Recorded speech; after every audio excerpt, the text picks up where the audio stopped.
चल बस एक राऊंड मारून येऊ. लेखक सुहास मयेकर. वाचक स्वर डॉक्टर अदिती कायमेघ. इच्छाशक्ती. पहिल्या माळ्यावरचं जिन्यासमोरील फरीदभाईंचं कॉर्पोरेट ऑफिस म्हणजे ऑफिस झोन मधलं एकमेव गोडाऊन होतं. त्यांची जवळच कुठेतरी प्रिंटिंग प्रेस होती. प्रिंट झालेलं मटेरियल ते डिलिव्हरी करण्यापूर्वी आमच्या शेजारी ऑफिसमध्ये स्टॉक करून ठेवीत. म्हणून ते गोडाऊन. खरं तर ते ऑफिसच होतं. ऑफिसभर फळ्यांचे रॅक, 2 टेबल, एक सेक्रेटरी बिलालचं आणि दुसरं फरीदभाईंसाठी. एक ऑफिस बॉय, त्याला टेबल नाही. इतकाच त्यांचा इथे स्टाफ होता. सकाळी एकदा हजेरी लावली की फरीदभाई प्रेसमध्ये निघून जात. ऑफिसात क्वचित थांबत. माझ्या स्टुडिओच्या शेजारी असल्यामुळे माझं तिथून येणं जाणं होई. प्रसंगानुरूप कधीतरी बोलणं होत असे. एकदम पापभिरू माणूस. समोरासमोर भेट झाली तरच गुड मॉर्निंग, गुड आफ्टरनून पुरता संपर्क असे.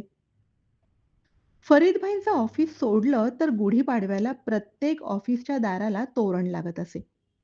होळी, दसरा, दिवाळी, नाताळ, नवीन वर्ष हे सगळं इतर ऑफिसांमधून दणक्यात साजरे होत, पण फरीदभाईंचं ऑफिस रुक्ष आणि कोरडच राही. नाही म्हणायला फरीदभाई आणि बिलाल त्यांच्या सणासुदीला सुंदर पेहराव करत. अत्तराचा तेव्हा घमघमाट असे. स्वातंत्र्य दिनाच्या दिवशी मात्र फरीदभाई ऑफिसमधून मिठाई वाटत असत. मला नेहमी वाटत असे की वास्तू जागृत असते, वास्तू बोलते.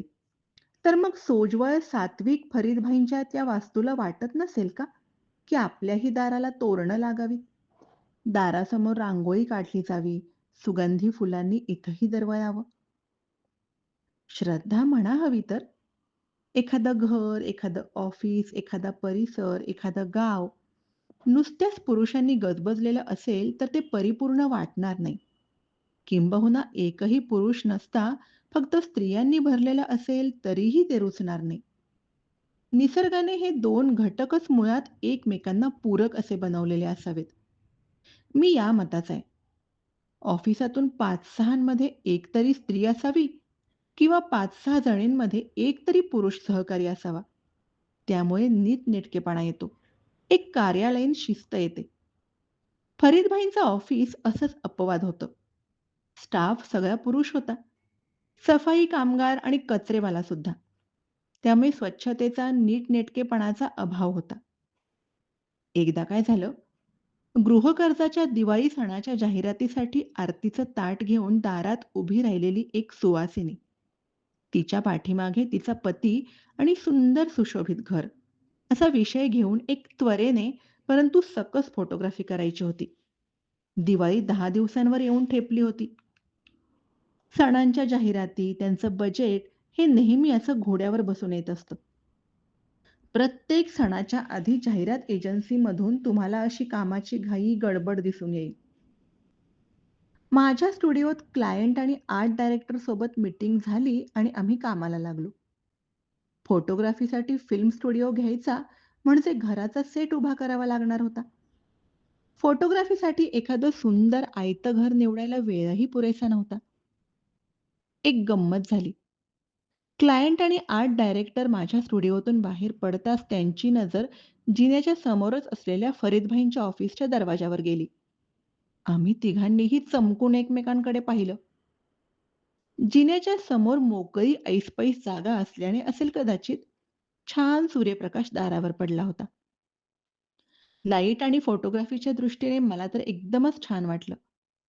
आता पैशाची आणि विशेष म्हणजे वेळेचीही बचत होणार होती. प्रश्न होता फक्त फरीदभाईंच्या परवानगीचा. दुसऱ्या दिवशी सकाळीच भेटून विचारल्यावर सदैव हसतमुख फरीदभाईंनी आनंदाने परवानगी दिली. झालं. तिसऱ्याच दिवशी प्रोडक्शन टीमने त्या ऑफिसचं सुंदर घर केलं. एक गृहस्थ, त्याची गृहिणी. अर्थातच दाराला तोरण, दारात रांगोळी, पणत्या. एकूण सारं फुलांनी सुशोभित केलेलं घर. सुगंधी घमघमाट. फोटोग्राफी नीट आणि व्यवस्थित पार पडली. फरीदभाईंना आनंदाचं भरतं आलं. त्यांनी माझी तर गळाभेटच घेतली. देखो, मेरे ऑफिस में दिवाली आई, वो भी तुमसे 7 दिन पहले. फरीदभाई मनातलं बोलून गेले.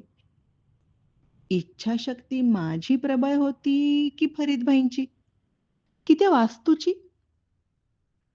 फरीदभाईंच्या डोळ्याच्या कडा तेव्हा ओल्या झालेल्या पाहिल्या मी.